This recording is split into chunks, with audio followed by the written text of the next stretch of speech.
En Indonésie, hommes et animal sont comme la chair et le sang.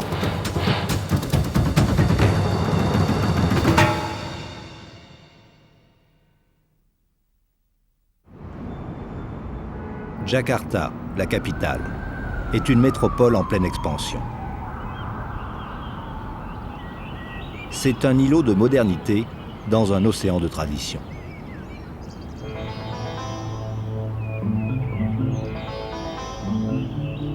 Faite de terre et d'eau, l'Indonésie forme un immense chapelet de 17 000 îles, disséminées sur plus de 2 millions de kilomètres carrés.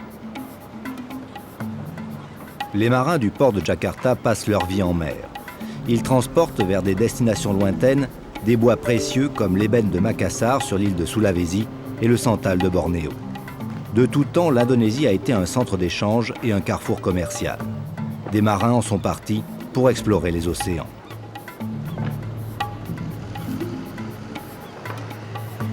Puis les étrangers sont arrivés, de Chine, d'Inde, du Portugal, d'Angleterre et de Hollande. Certains ont amené leur culture et leur civilisation, d'autres la guerre et le sang. Tous y laissèrent leur religion.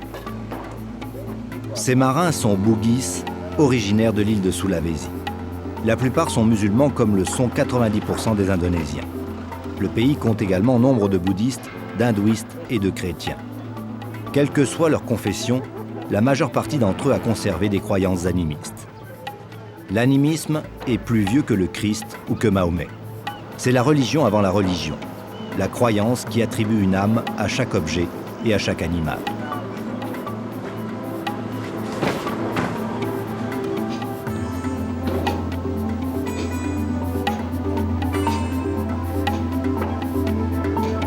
Un marin qui a sillonné le monde conserve les mêmes croyances ancestrales que les gens qui n'ont jamais quitté leur petit village.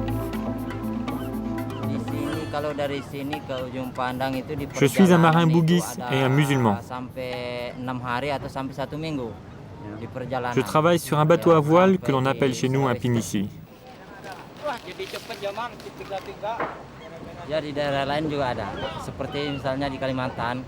À Bornéo, il y a beaucoup de femmes qui donnent naissance à des serpents. Cela existe aussi à Sulawesi et à Bali.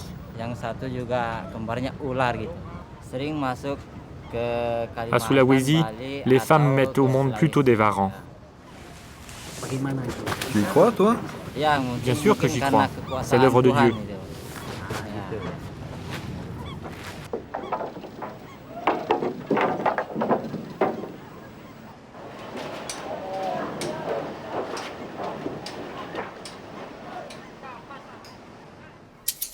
Sulawesi est la troisième plus grande île indonésienne. Sa forme évoque une mâchoire béante de crocodile. Dans le sud de l'île, comme presque partout en Indonésie, la mosquée est le principal lieu de culte. Le petit village de Pinrang, près du port de Parepare, est en plein territoire Bugis.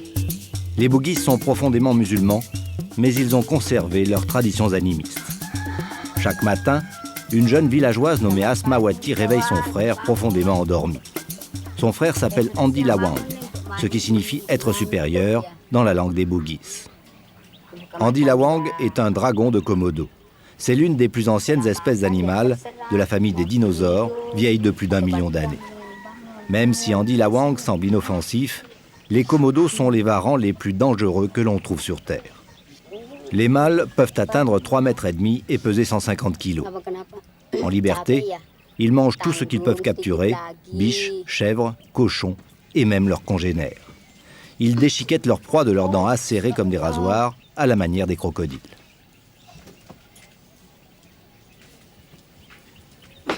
Mais Andi Lawang est aussi docile qu'un caniche. Il a été gâté par une vie de luxe et est devenu gras et paresseux. Il se laisse caresser, transporter et a même droit à son bain quotidien.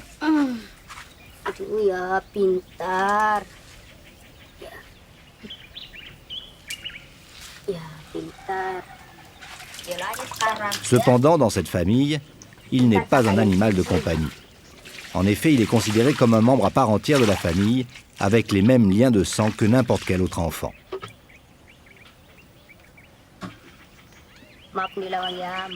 En plus de sa sœur, il a un frère jumeau nommé Youssouf. Tous deux sont âgés de 17 ans.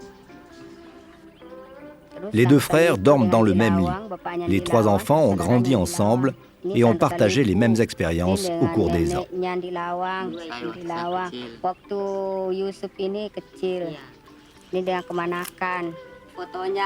Pendant la semaine, Youssouf va à l'école. Andy reste à la maison avec sa sœur. Leur mère affirme qu'Andy est un dieu, lui-même cadeau d'autres dieux. Son mari et ses enfants acceptent la situation sans aucune objection.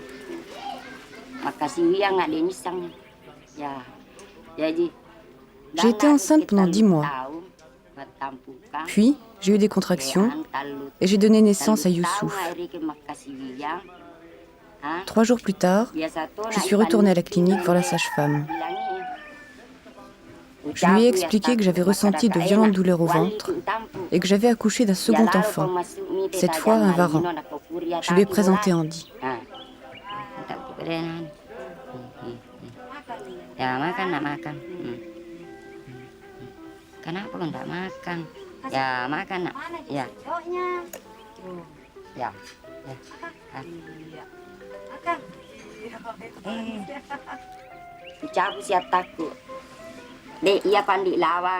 Je suis en communication permanente avec Andy. Je sais tout ce qu'il pense et tout ce qu'il veut dire.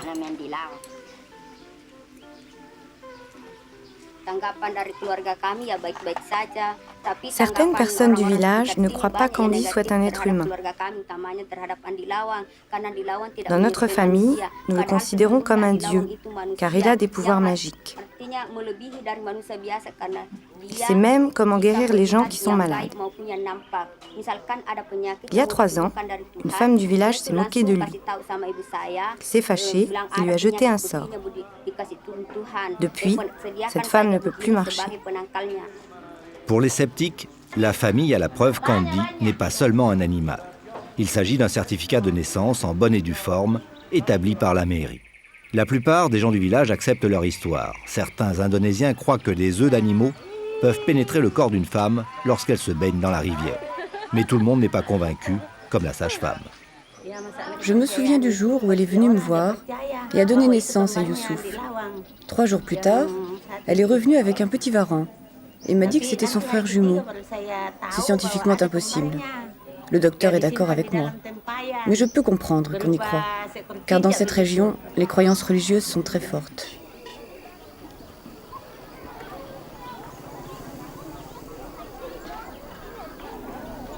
Les sorties d'Andy sont de véritables événements.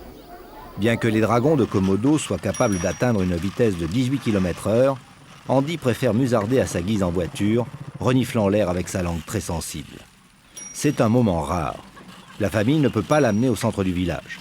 Son apparition pourrait provoquer des affrontements entre ceux qui croient au phénomène de sa naissance et ceux qui n'y croient pas.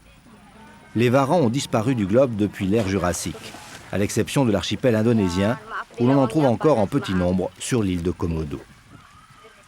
Il est extrêmement inhabituel de les voir aller s'acheter des friandises.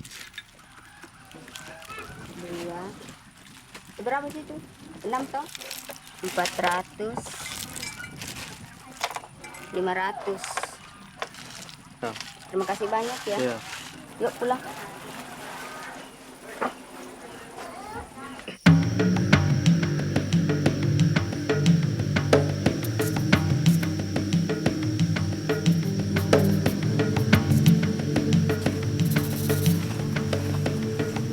Andy visite le tombeau familial où il sera enterré aux côtés des autres membres de la famille. À l'état sauvage, il pourrait vivre jusqu'à 50 ans, mais dorloté comme il l'est, Andy n'atteindra probablement pas la moitié de cet âge. Sa famille croit que son âme vivra éternellement et lui réserve une tombe pour le jour où il quittera son enveloppe corporelle.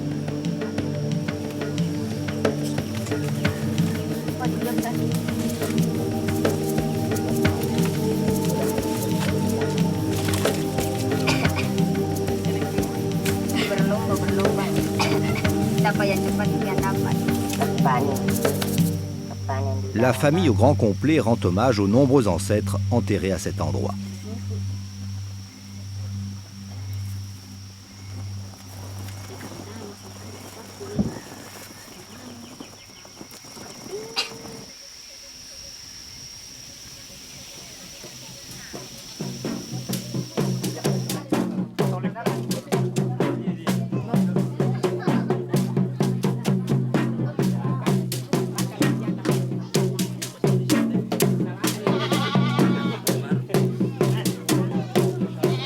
Bien qu'Andy fasse partie de la famille, on le traite de manière différente.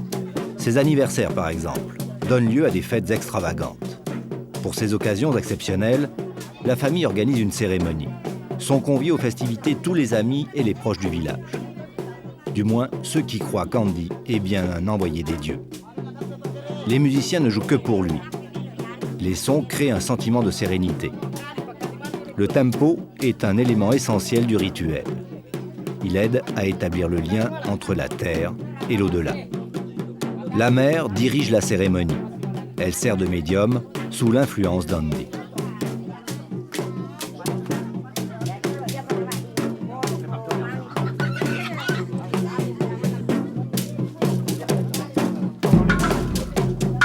La cérémonie culmine avec un sacrifice.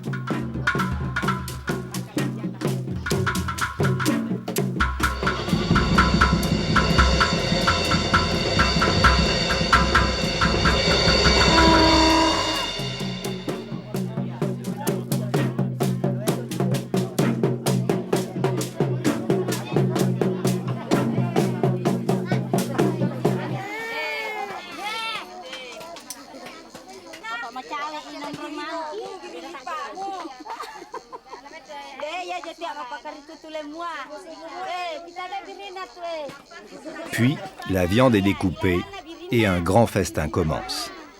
L'animal avait été acheté grâce aux dons des invités.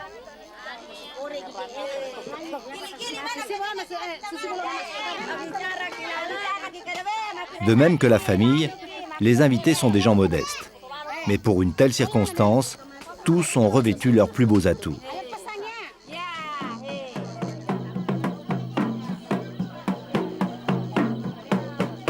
Une jeune fille tient une ombrelle afin d'éloigner les mauvais esprits.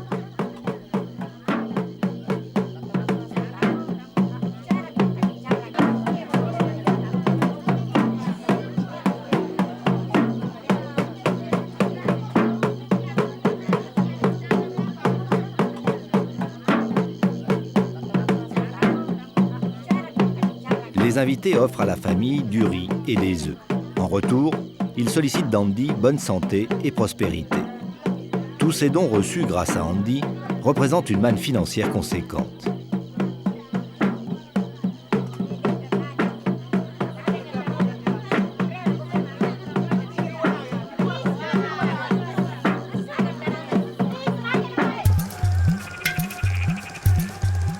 Située à la pointe sud de l'île luxuriante de Sulawesi, Ujung Pandang, capitale régionale, est une ville moderne. Pourtant, la vie dans un village voisin n'a guère changé au cours des siècles.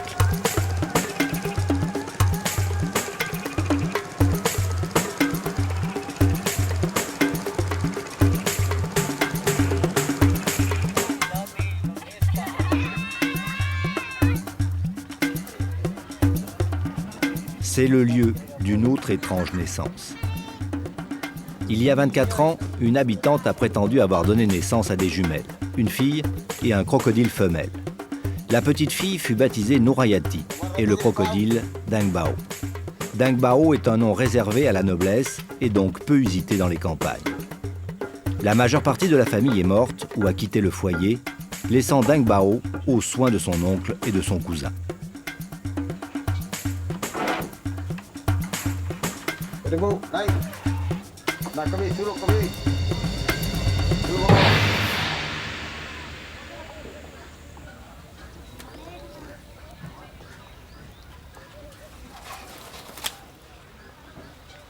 Tali pembatu. Pembatu ba yan? Iyo. Kamanya puna daging? Daging setengah kilo. Setengah kilo. Iya. Tapi alolot ya? Tidak jaya. Les villageois se rassemblent pour regarder Dangbao manger.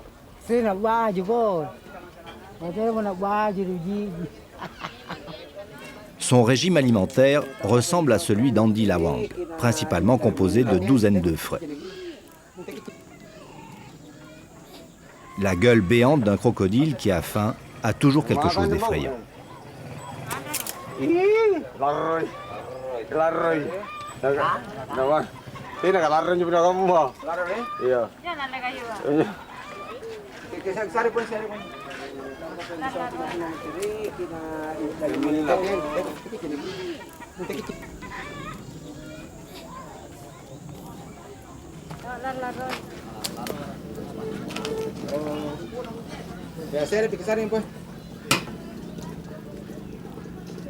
Les proches de Dang Bao affirment que son comportement s'est modifié depuis le départ de sa sœur.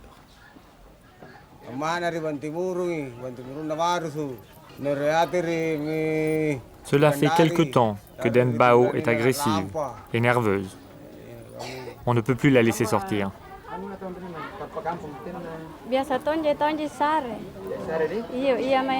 C'est depuis que sa sœur jumelle s'est mariée et est partie vivre chez son mari.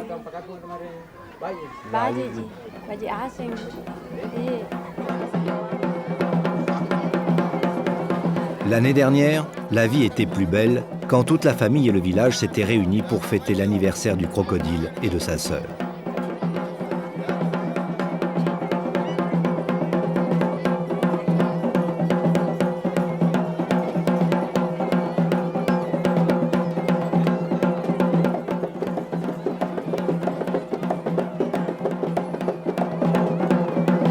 Elle était la seule personne à pouvoir approcher Deng Bao.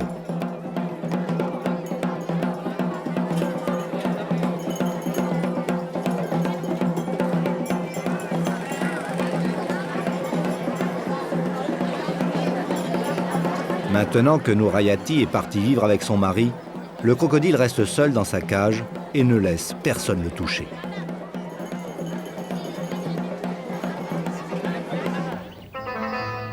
Les crocodiles font l'objet d'une profonde vénération en Indonésie. Au XVIIIe siècle, la famille royale de Timor croyait descendre directement des crocodiles. Tous les ans, ils sacrifiaient une jeune vierge, l'abandonnant sur un rocher au bord de la rivière où la bête venait s'emparer d'elle. La jeune fille attendait sans crainte, persuadée que le crocodile l'épouserait et la traiterait à l'égal d'une princesse. Aujourd'hui, il reste peu de crocodiles à Sulawesi. Ceux qui subsistent sont toujours dangereux. Ceci est une autre famille où la mère prétend avoir donné naissance à un crocodile. Le résultat a peut-être dépassé leurs espérances. En effet, les bébés crocodiles peuvent devenir de très grosses créatures.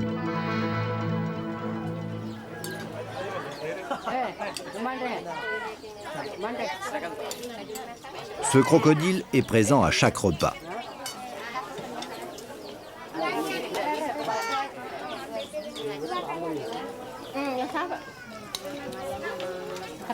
La famille prétend que la malformation de sa mâchoire vient du fait qu'il a été élevé dans une cage trop petite.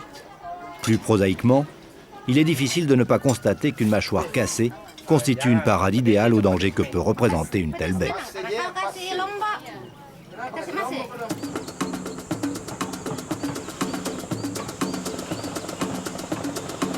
Il y a encore un siècle, les Bugis passaient pour de féroces pirates. Ils étaient aussi connus comme les gitans de la mer. Ils construisaient de magnifiques bateaux sur lesquels ils partaient vivre leurs aventures de marins, marchands, trafiquants d'esclaves et guerriers. Encore aujourd'hui, ils gardent la réputation d'être des architectes navals hors pair et les plus fameux marins de toute l'Indonésie. Chaque année, ils construisent de leurs mains des centaines de bateaux avec l'aide d'une petite douzaine d'outils traditionnels tels que limes, maillets de bois et rabots. Ils ont pour seul plan leur expérience ancestrale et pratiquent leur art sur la plage, à l'ombre des palmiers. Quand les Bugis prennent la mer, ils n'ont pas besoin de compas. Ils disent se repérer aux effluves des récifs et des marais.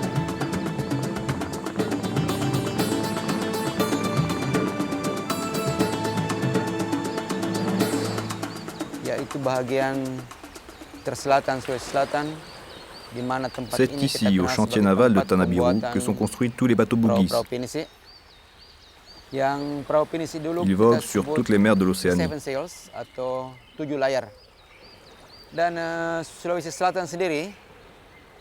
À Sulawesi, il y a plusieurs religions différentes. Les Bugis et les Makassar sont musulmans à 90%. Plus au nord, dans le centre de l'île, les Toraja sont chrétiens. Mais pour tous, les croyances animistes restent très fortes.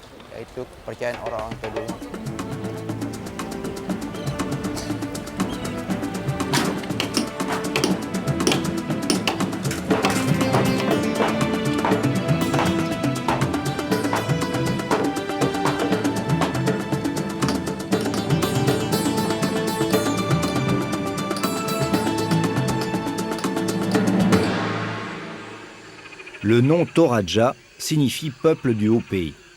Les Toraja vivent dans les montagnes aux contours déchiquetés du centre de Sulawesi. On pense qu'ils sont originaires du Cambodge et se sont retrouvés accidentellement en Indonésie lorsque leurs bateaux furent drossés sur la côte lors d'une terrible tempête. Sans outils, ils utilisèrent les épaves comme abri.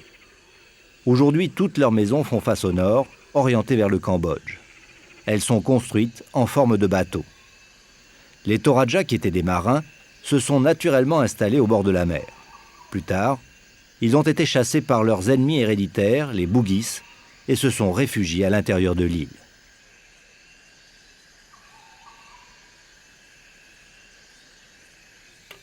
Les Toraja sont surtout connus pour leur culte des morts. Quand une personne meurt, ils croient que l'âme se sépare du corps et que son fantôme revit dans une effigie de bois nommée Tao Tao.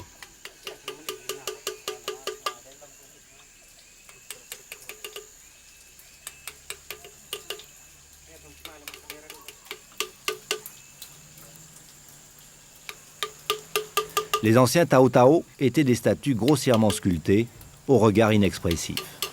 De nos jours, elles sont travaillées pour être le plus réaliste possible, reproduisant jusqu'au détail des veines et des rides de la personne disparue. Les statues peuvent même être articulées pour que la tête et les bras puissent bouger. Elles sont aussi habillées de vêtements que l'on change tous les ans. Chacune de ces statues est dressée devant la tombe de la personne qu'elle représente pour que les proches puissent venir l'honorer. Les dépouilles mortelles Toraja sont enfouies dans les falaises. Des générations d'effigies sont alignées en terrasse et dressent leur silhouette fantasmagorique à 20 mètres du sol. Cercueils et inscriptions sur les falaises témoignent des milliers de corps enfouis dans la paroi rocheuse.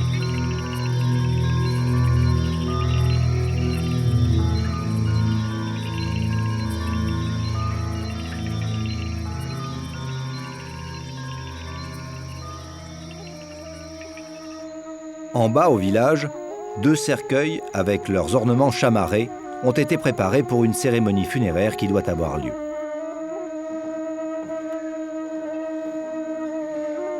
Une croix témoigne de la christianisation de ce peuple. En effet, bon nombre de Toraja iront à l'église avant de participer au festival des morts. Les proches du défunt rendent un dernier hommage au Tao Tao avant le début de la cérémonie.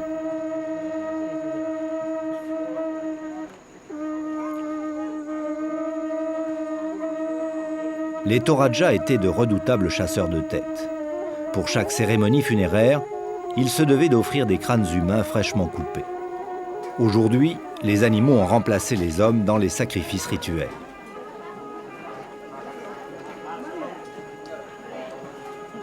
Pendant des années, les Toraja élèvent des buffles qu'ils entourent de 1000 attentions. Et puis, d'un coup de machette, ils les massacrent par douzaines. L'odeur du sang remplit l'air alors que quelques villageois, impassibles, assistent à la scène. Toujours plus d'animaux sont conduits sur la place et le rituel se répète. Le nombre de buffles sacrifiés dépend du rang du défunt. Le gouvernement indonésien tente de limiter le nombre de buffles abattus au cours d'une cérémonie. Mais la loi est quelquefois ignorée et le décès d'un Toraja de la plus haute caste peut nécessiter le sacrifice de 150 animaux tués en l'espace d'une semaine ou plus. La croyance veut que ces buffles transporteront l'âme du mort dans l'autre monde. Les Toraja essaient de gagner le plus d'argent possible durant leur vie terrestre, car ils croient que leur niveau de vie les suivra dans l'au-delà. Et pourtant, une seule cérémonie funéraire peut provoquer la ruine d'une famille entière.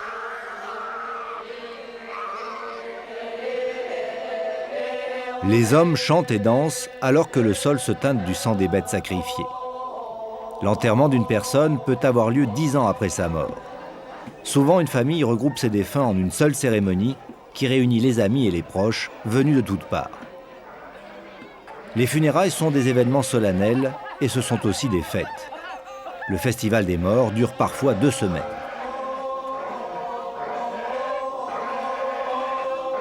Les Toraja entament un chant de deuil collectif.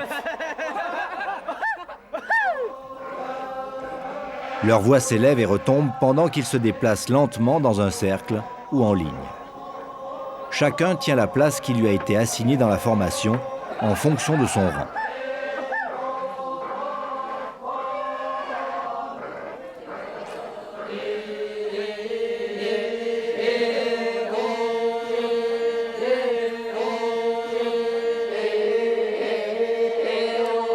Le cercueil, fixé sur un socle, a la forme d'une maison Toraja.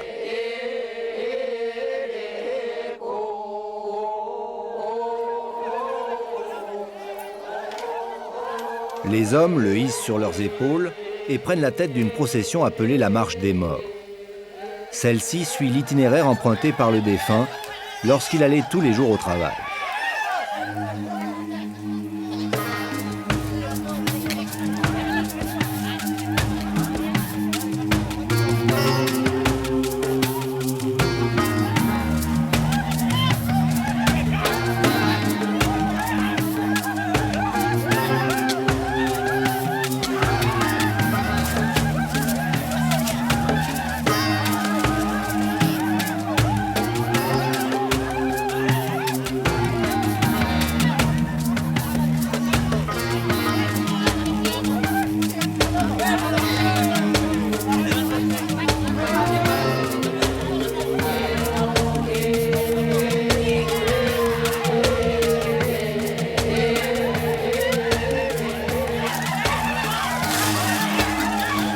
La procession s'arrête au pied de la falaise, au flanc de laquelle le corps sera inhumé.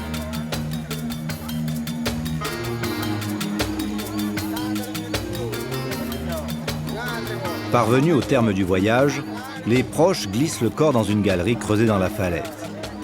Une galerie funéraire peut atteindre 1 kilomètre de long et rassembler les dépouilles d'une famille entière.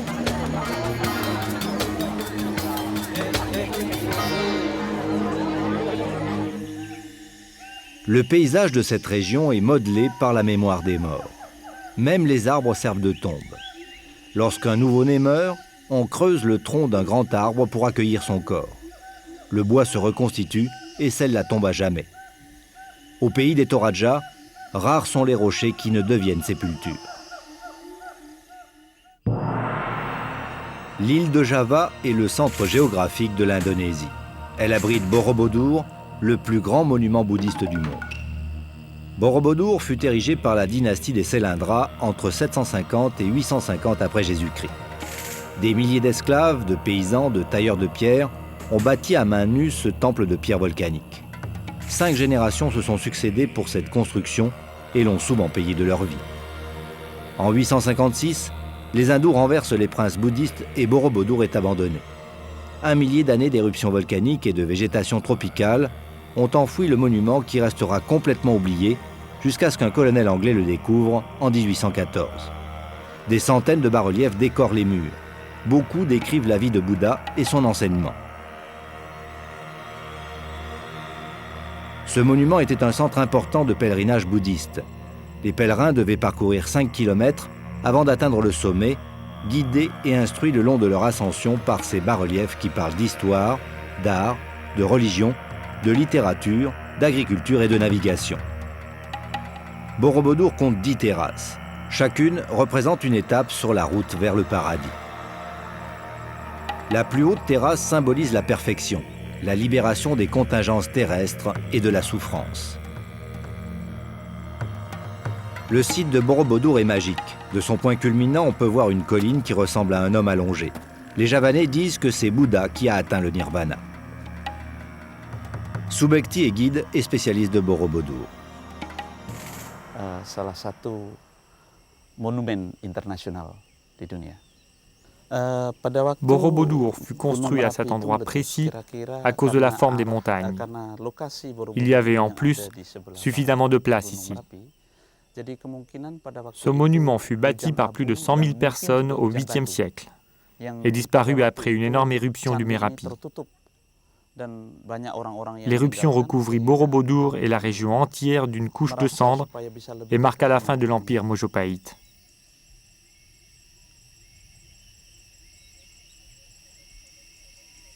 Dia bisa sumbangkan untuk bisa membantu orang lain. Java a Memang beaucoup de banyak volcans sekali di et antara beaucoup de mereka itu guérisseurs. yang menjadi dukun, yang pada hakikatnya En mereka effet, dans itu cette région, ingin les membantu guérisseurs orang tirent leur lain force des yang volcans. sedang mendapatkan.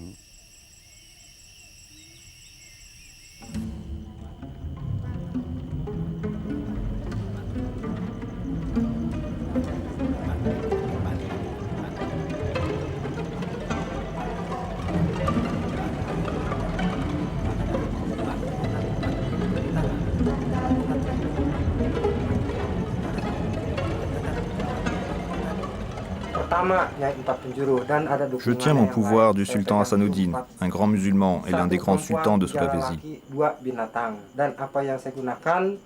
Je suis capable de me transformer en 3 hommes différents, plus une femme et 2 animaux, un tigre et un crocodile. Quand je rentre dans la peau d'un homme ou d'un animal, je peux guérir les malades en communiquant directement avec Allah. Je connais alors la potion qui va les guérir. Monsieur Béni est musulman et animiste. C'est aussi un doukoun, un médecin coutumier. Il dit que la personne ou l'animal en lequel il va se transformer dépend de la maladie de chaque patient. Avec de l'encens et l'aide de sa femme, Monsieur Béni entre en transe.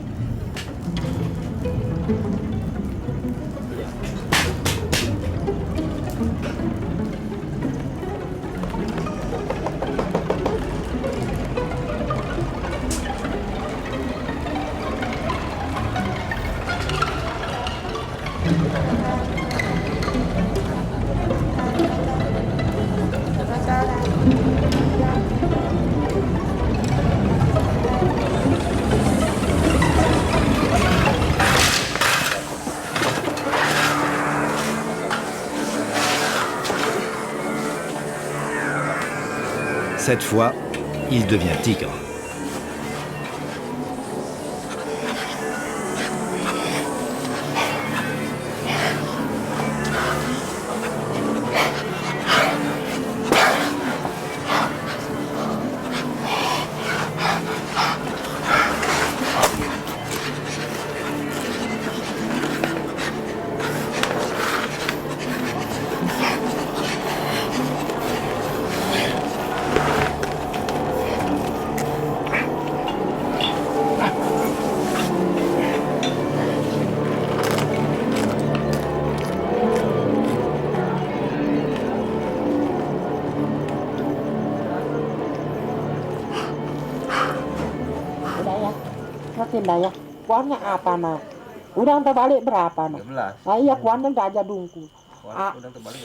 Lorsque Monsieur Béni connaît les ingrédients du remède, il les décrit à ses assistants qui préparent la mixture correspondante.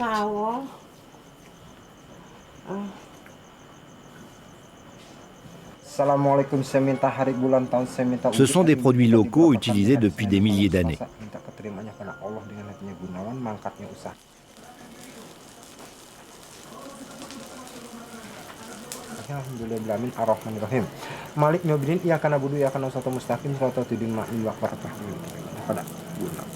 Ya Allah, Rasulullah, saya minta berkat minyak batu bumi 4 penjuru, saya minta keramatnya wetan lokido antara perwali. Yang ini nanti kamu buang, besok dibuang di jalanan aja. Oh gitu ya. Di jalanan ya. Son taux de guérison est suffisamment élevé pour que des malades viennent consulter Monsieur Béni d'endroits aussi éloignés que Singapour ou Hong Kong.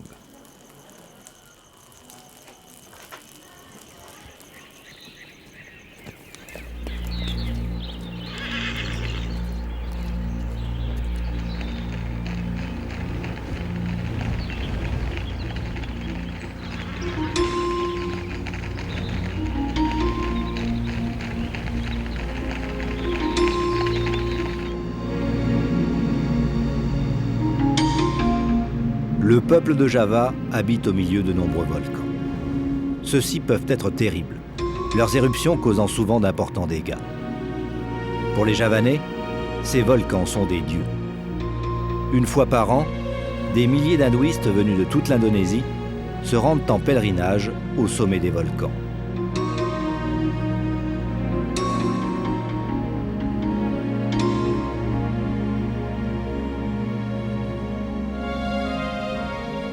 Dans la partie est de Java, deux de ces féroces divinités se nomment Bromo et Semeru.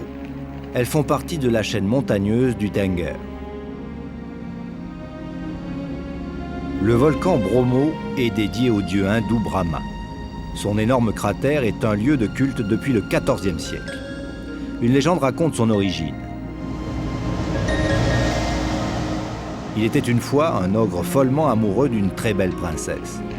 Son père, le roi, pour se débarrasser du monstre, lui promit la main de sa fille s'il parvenait à creuser la montagne Bromo avec une noix de coco en une nuit. Le monstre creusa et creusa. Il était en passe de réussir quand le roi réalisa la situation et fit chanter ses coqs plus tôt. En les entendant, l'ogre crut que le matin arrivait. Anéanti par ce qu'il croyait être son échec, il mourut d'épuisement et de chagrin. Le Bromo est toujours en activité et rejette principalement de la vapeur et des cendres. Comme tous les volcans en sommeil relatif, il est potentiellement dangereux. Mais le Bromo est vieux et n'a pas connu d'éruption violente depuis de longues années.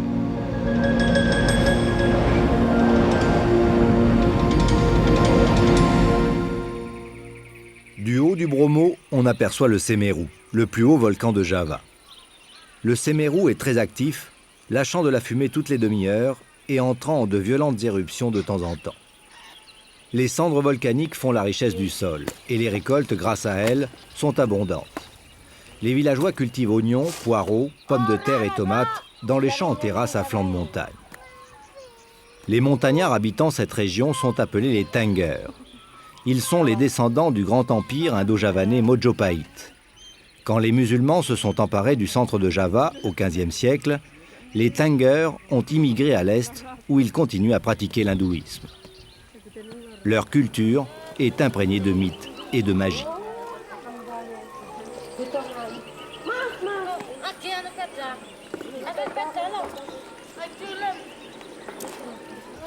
Lors de certaines cérémonies, les Tengger interprètent le Kuda Kepang, la transe des hommes chevaux. Cette transe se pratique depuis au moins 7 siècles.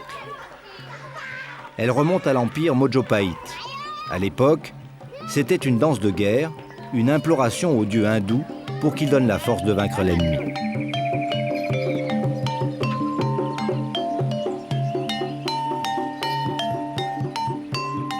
Les musiciens jouent du gamelan, le son léger des tambours, des gongs et des flûtes, reliant les hommes aux dieux. Les sculptures de chevaux et de cochons fabriquées avec du bambou sont identiques à celles utilisées il y a des centaines d'années.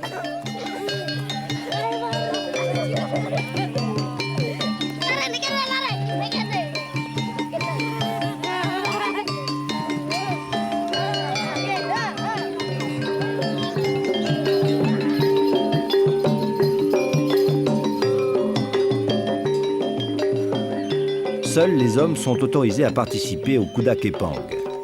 Ils sont généralement au nombre de 8. Petit à petit, la musique conduit les hommes vers un état de transe.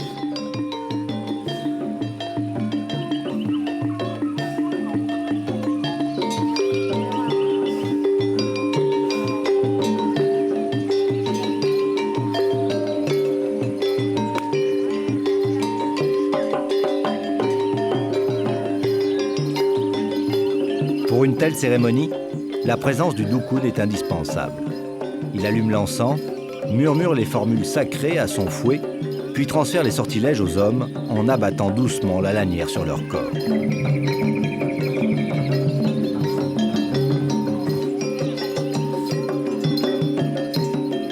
Lentement, les hommes accèdent à un autre monde. Le Kuda Kepang n'est pas un spectacle, c'est un voyage intérieur.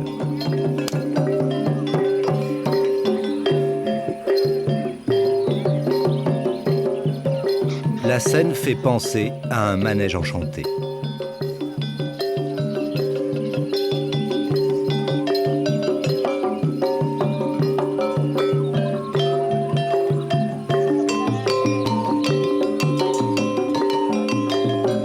La danse commence habituellement dans la journée et se prolonge toute la nuit.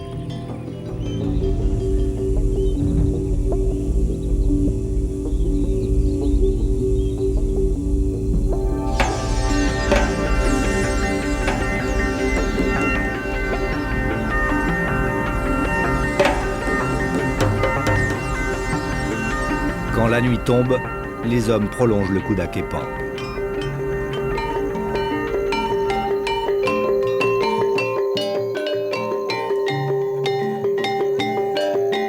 Les musiciens poursuivent leur mélopée lancinante et le dukun ne cesse de psalmodier ses chants sacrés.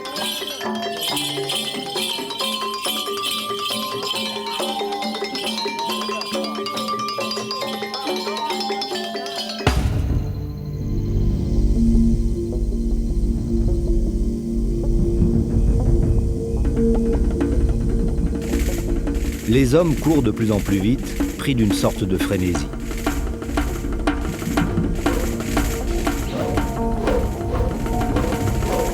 Tel un chef d'orchestre, le dukun dirige la danse à distance.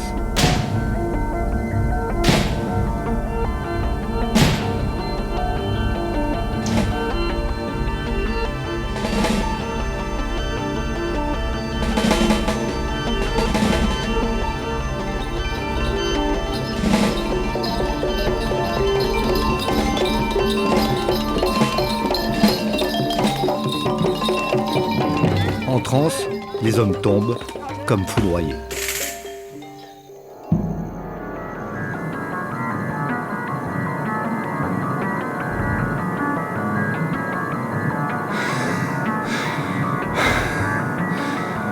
Ils franchissent la frontière vers une autre conscience. Dans leur esprit, ils sont devenus des animaux.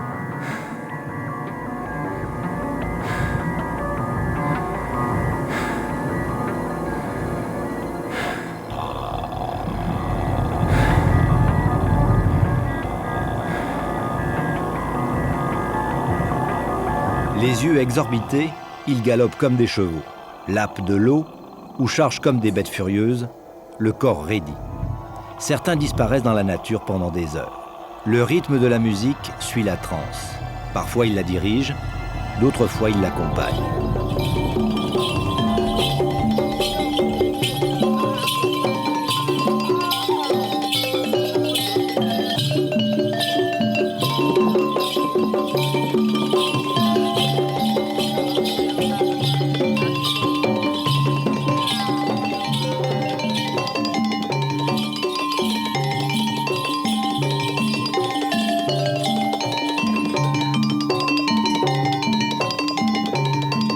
Dans leur état second, ils ne sentent pas la douleur ni la fatigue. Et bien qu'ils fassent frais à cette altitude, ils sont devenus insensibles au froid.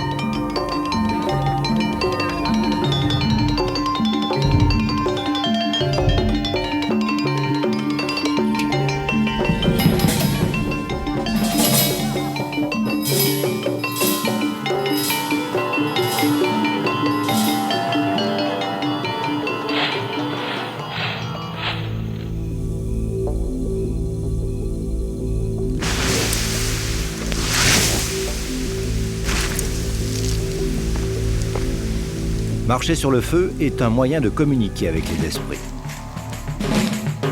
Dans l'hindouisme, l'enveloppe charnelle ne compte pas.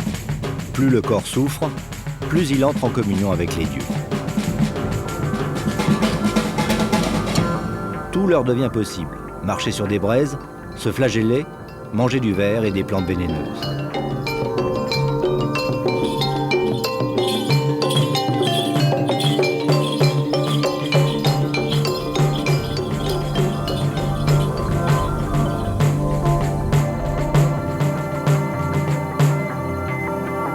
Les hommes ne deviennent pas chevaux.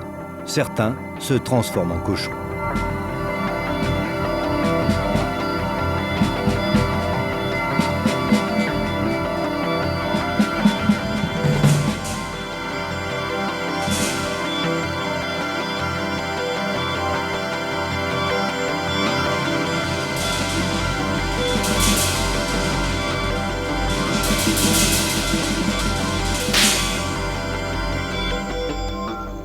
Même s'il peut paraître parfois comique, le Kuda Kepang n'est pas sans risque et peut mener à la folie ou à la mort.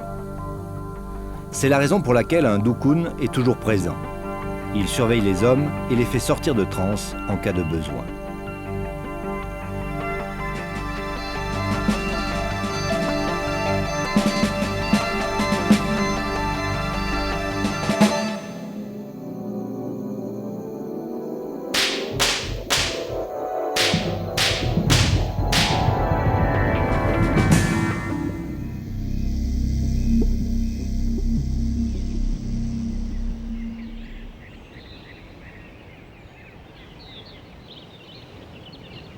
Le Kuda Kepang se déroule immanquablement la veille du festival annuel hindou nommé le Kassodo.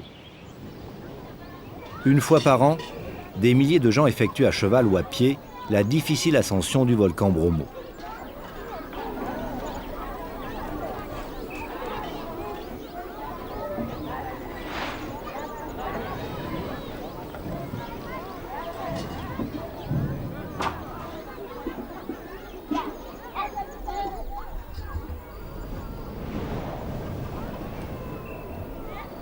Le pèlerinage a lieu pendant la pleine lune.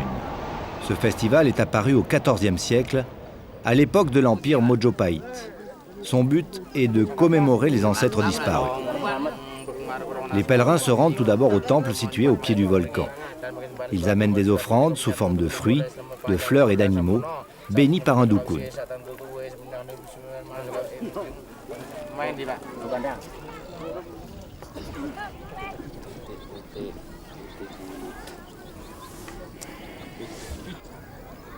Ensuite, ils s'installent de manière précaire au sommet du volcan, 200 mètres au-dessus du lac de lave. Les villageois jettent leurs offrandes dans le cratère en fusion en l'honneur du dieu Brahma. On dit que dans le passé, les gens y précipitaient aussi des éléphants, des tigres et des panthères. Aujourd'hui, ils offrent plutôt des poulets vivants, ce qui représente néanmoins pour eux un sacrifice coûteux.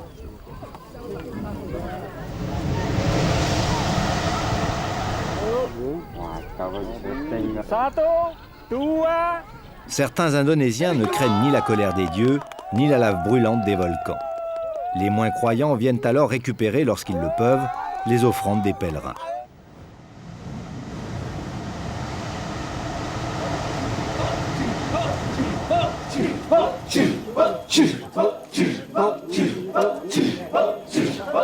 Sur l'île de Bali, l'homme redevient l'animal de ses origines lors de la fantastique danse des singes appelée le Kecak. Une centaine d'hommes personnifient une armée de primates bruyants, héros du poème épique hindou, le Ramayana. Il n'y a pas d'orchestre, mais seulement des sons primaires produits par cet immense chœur.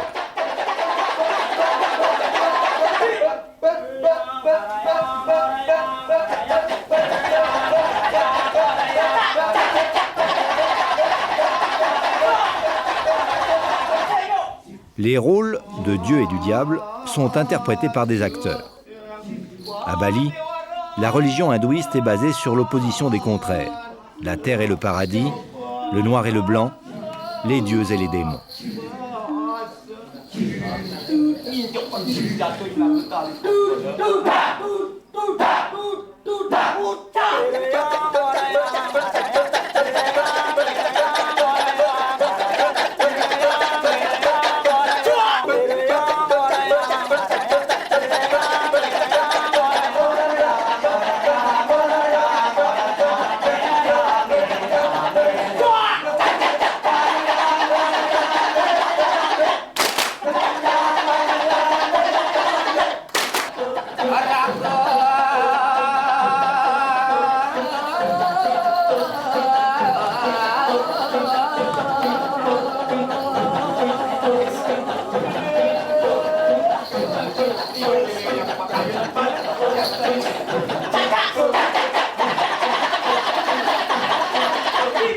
Dans cette danse théâtrale, le héros Rama utilise la magie blanche pour exorciser les démons.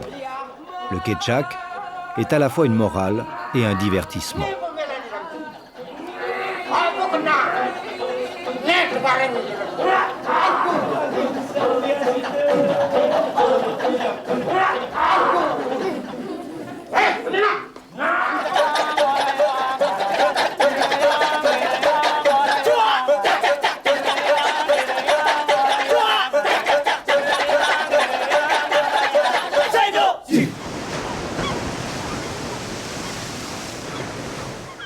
Beaucoup de grandes civilisations ont accosté en Indonésie.